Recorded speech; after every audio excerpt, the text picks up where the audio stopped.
Welcome to Un passé qui reviendra podcast, a show where each tone triggers a set of stories from my past, all happening in a different place in a different era.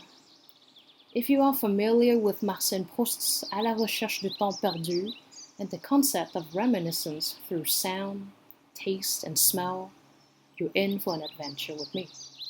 Each podcast episode will focus on a theme, a word, an expression, a random sentence to explore stories of Vietnam back in the late 1990s and early 2000s up until now. Because the past will always come back through stories. In this inaugural episode, the theme is Pride. If you live in Montreal, you probably know that we have two Pride months. One in June, which is the American Pride Month, and another in August, the actual Montrealais Pride Month. I've lived in the city for more than a third of my life, and I'm grateful to call it my home. Pride is a reasonable sentiment of self-satisfaction and self-respect for your achievements and for who you are. Think about pride for queer and trans people as empowerment. If excessive, it can turn into arrogance, even egocentrism and discrimination. The opposite of pride is usually shame, which involves self-blame, the desire not to be seen, and the belief that we are not worthy of love and respect. For centuries, different groups have been elevated to be proud of themselves, whereas others have been made to feel shame about who they are. Both sentiments can be visible, invisible, and anything else in between. They can even coexist in different temporalities and spaces. I was born into a culture where shame and public humiliation were tools of quote-unquote education, so I had never felt a sense of pride in myself that was intrinsic. My sense of pride was always attached to others. For example, being a child of two medical doctors, or being the grandchild of a pharmacist, my maternal grandma, and of a veteran, my maternal grandpa. I was never taught to feel proud of myself, of my deeds or achievements. Shame, there was plenty though. I was a hyperactive child and loved physical activity, running, jumping, playing football. I loved moving my body. However, because I was assigned female at birth and socialized as a girl, even though I had always felt genderless growing up, never truly fitting into one single box, I was subjected to shame. People would ask, why would a girl be like this? Or why would the daughter/granddaughter of ABC parents/grandparents be like this? It was easy to be described as the source of shame of the whole family for being different. The socio-political context of Vietnam back then didn't help either. In the late 1990s and early 2000s, I saw billboards and flyers denouncing quote-unquote social evils, which were comprised of HIV and AIDS, alcoholism, drug use, and homosexuality. If you were put into one of these categories, you were supposed to be ashamed of yourself. Shame was hence enforced systematically, from the atomic unit of the family to the wider society and institutional propaganda. Shame was also normalized to discipline children back then. It was so easy to frame one single child as the source of shame of the entire family or bloodline, sometimes as a joke or as punishment. It was a burden that you couldn't just hide from. I couldn't just exist without having every move scrutinized and subjected to shame, without possibly subjecting my family to shame. This is why I find the Arabic expression kelem and nas so relatable, since it means what will people think? Because Vietnamese and Arab societies both have very strong communal structures and kinship ties, it's so difficult to evade everyday rumors and gossip about you and your family. My family members gossip about other people, and other people gossip about me and my family. We're all subjected to stereotypes and rumors, and no one is immune. In Vietnamese, there is even an expression called bà tám, originating from Guangzhou to describe a gossipy, nosy woman. However, why it is so gendered remains unclear, and in a lot of languages, Gossip usually has a female connotation, even though everyone of all genders and ages gossips. Another example of socially enforced shame was in primary school, where I was placed in the back of the class despite being severely myopic and having astigmatism. I couldn't see the board at all, and my handwriting wasn't great, whereas cursive writing was a strict routine in Vietnamese schools back then. Whenever my teacher, Cô Huyền, had my notebook, she would summon me to the front of the class and berate me publicly for my ugly handwriting and wrong answers, which I thought I had copied properly from the board, but I was too far away to see the actual letters and numbers.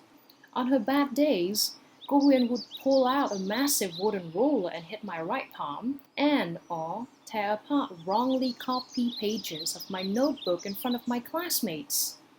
On the pages that were intact, she marked them poorly and left comments such as quote-unquote ugly writing or quote-unquote careless writing, and in Vietnamese it was cầu thả, everywhere in red and bold.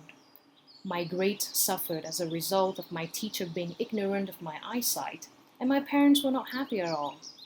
Because of their esteemed profession, having a child that didn't do well in school would bring shame to the entire family.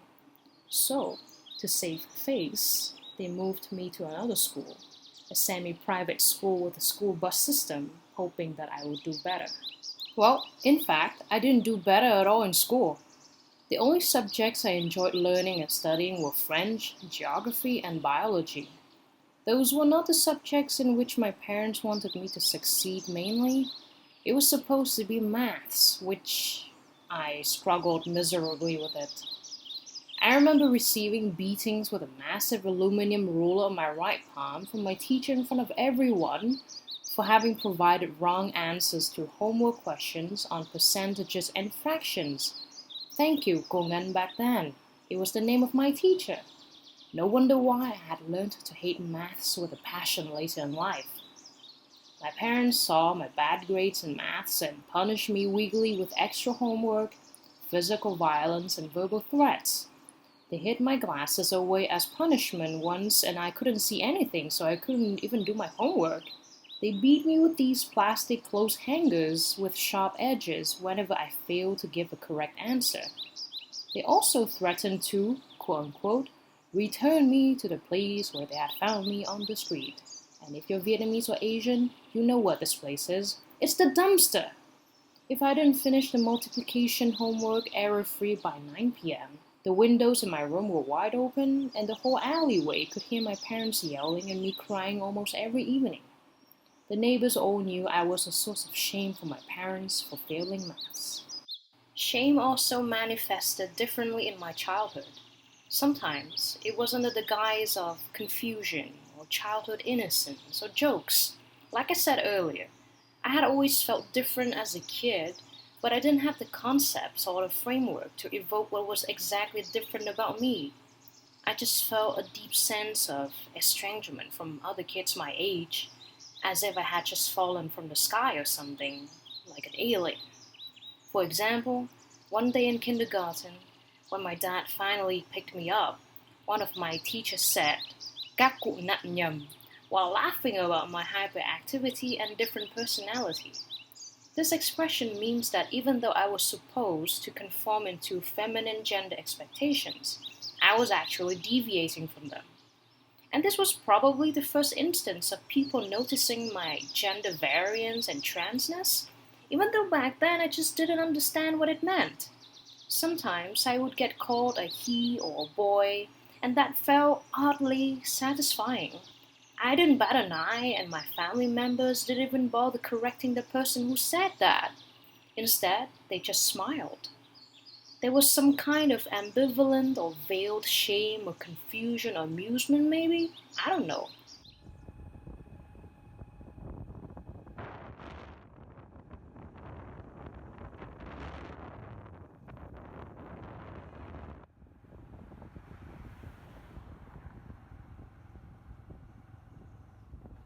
Throughout my entire childhood and adolescence, I don't think I ever felt proud of myself at all as a result of this shame-filled upbringing.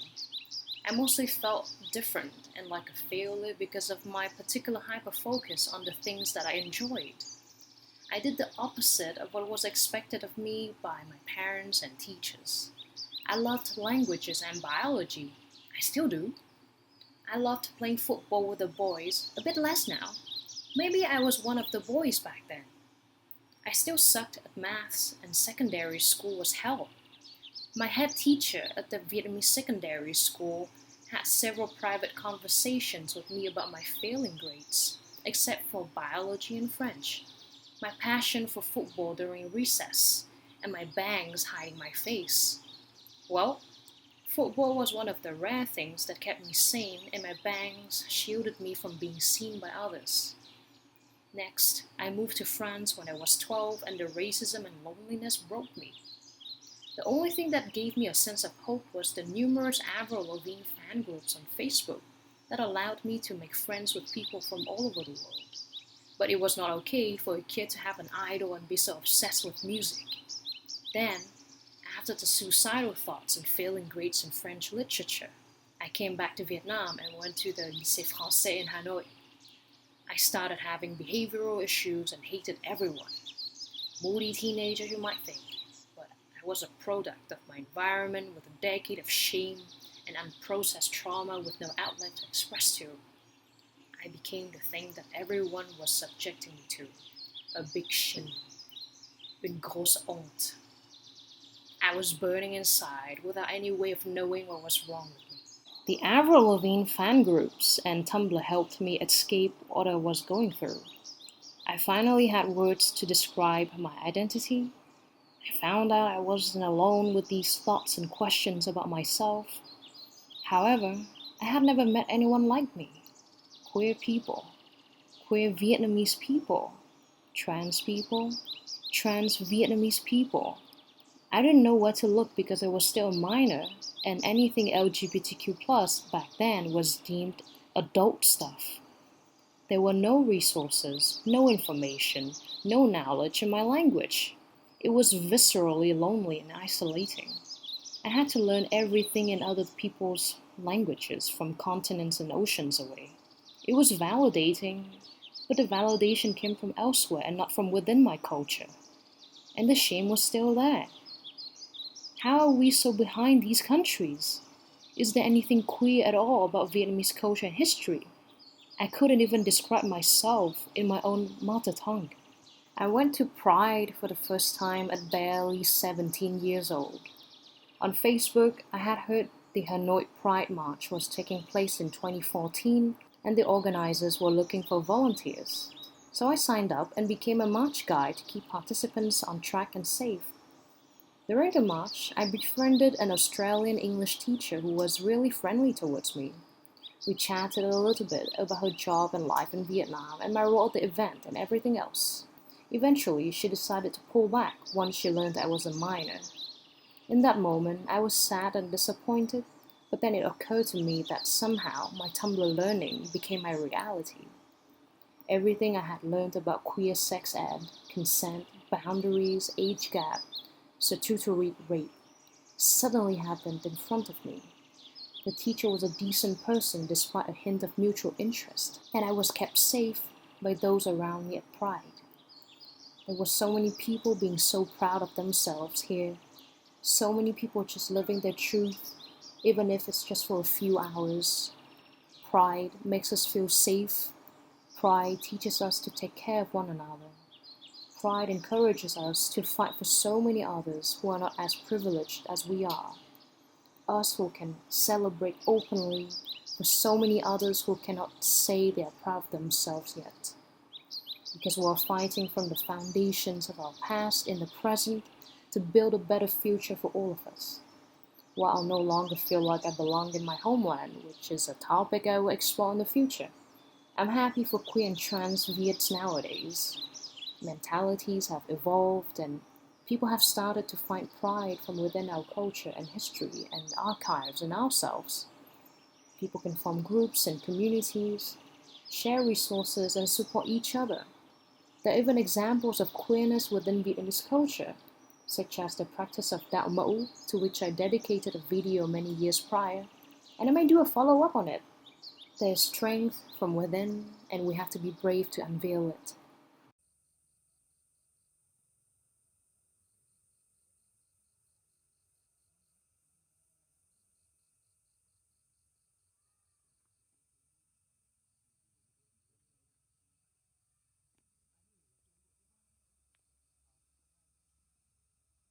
A mentor of mine had a discussion with me recently about the differences between shame and guilt. While the latter is focused on the behavior and pushes us to make amends through self-reflection, the former touches our core identity and is often socially or institutionally enforced. Years of therapy have helped me unlearn socially enforced shame and be open to new lessons, which is something I'm so privileged to have access to. Now, I can say that I'm proud of what I have become so far. I'm proud of the direct impact I've had on people around me. I'm proud of the lessons I have learned from my mistakes, from my aches and pain. I'm also proud of the joy that I have been so lucky to experience. I don't know if I'll still feel proud of the next versions of me, but for now, I genuinely do with the current version of me. So, happy Pride to every one of you.